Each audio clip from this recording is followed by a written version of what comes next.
Hello and welcome back to Ivy Lilia.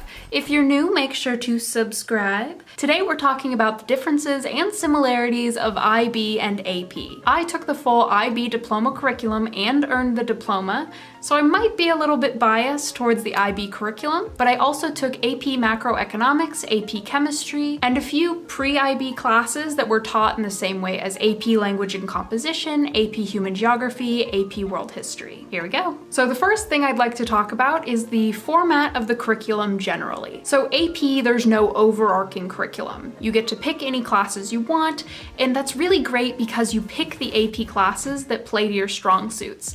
If you're bad at math, you don't pick AP Math. But if you're great at English, then you take AP Lang and Comp or AP Lang Lit. IB, on the other hand, is a comprehensive curriculum. So you have to take every class in the IB, even if it's not your strongest class and you don't like the subject. But the thing about IB is that because it's a really comprehensive curriculum, everything interweaves and builds upon each other, so you have a really comprehensive complete education once you're done.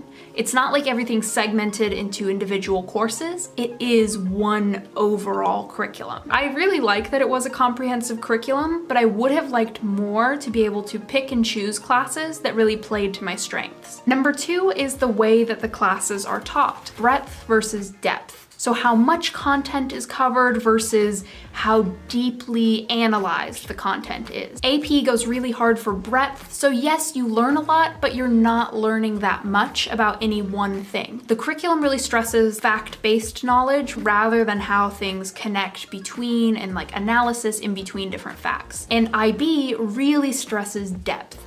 I may have only learned about World War I and World War II, like half of my IB history career, but I feel like I could talk about anything during those periods really in depth and analytically. In AP, I noticed that the teachers don't have a lot of liberty in their curriculum.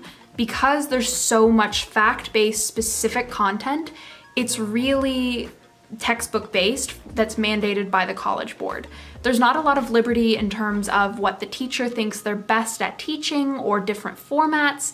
It was pretty textbook-based. IB definitely gives the teachers that freedom. And because there was that element of liberty, I feel like the teachers in IB are able to teach what they are strongest at doing. So they really give you their A game in teaching, and there's no real sense of busy work.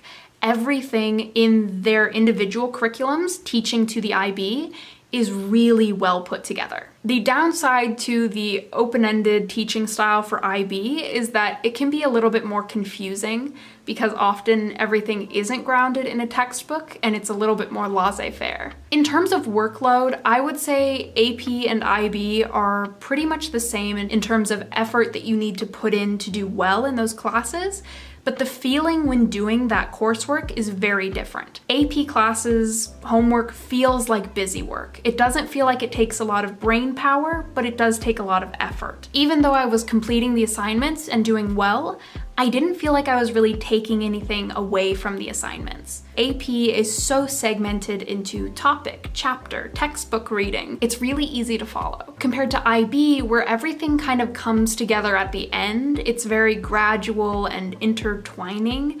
It's a lot more confusing, but I think because you have to use more brain power to understand it, it's a lot more rewarding when you do well and when you complete assignments for those classes. So IB is probably the same amount of time commitment, but it's engaging work. And it's a bit more draining because your whole brain is really activated to work on those assignments. In terms of testing, AP testing is very multiple choice based. And I'm not trying to say that in a shady way. There is definitely skill involved in multiple choice. Multiple choice is not for me. In the IB, it's so open-ended. The testing is really, here's an idea, how are you going to go off of it?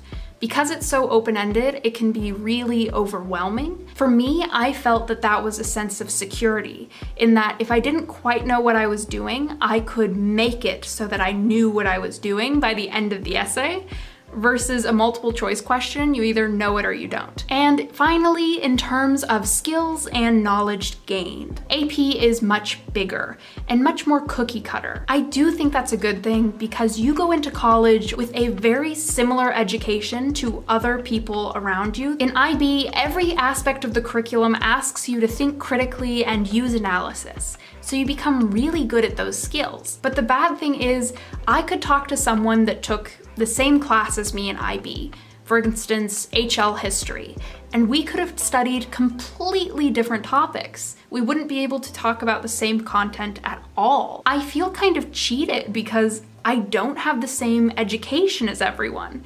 Even if I might be stronger in other skills, I don't have that same basis to connect with other people that may relate to an AP student more than an IB student. In terms of college credit, the sad truth is that most AP students are heavily rewarded for their suffering, while IB students may or may not be.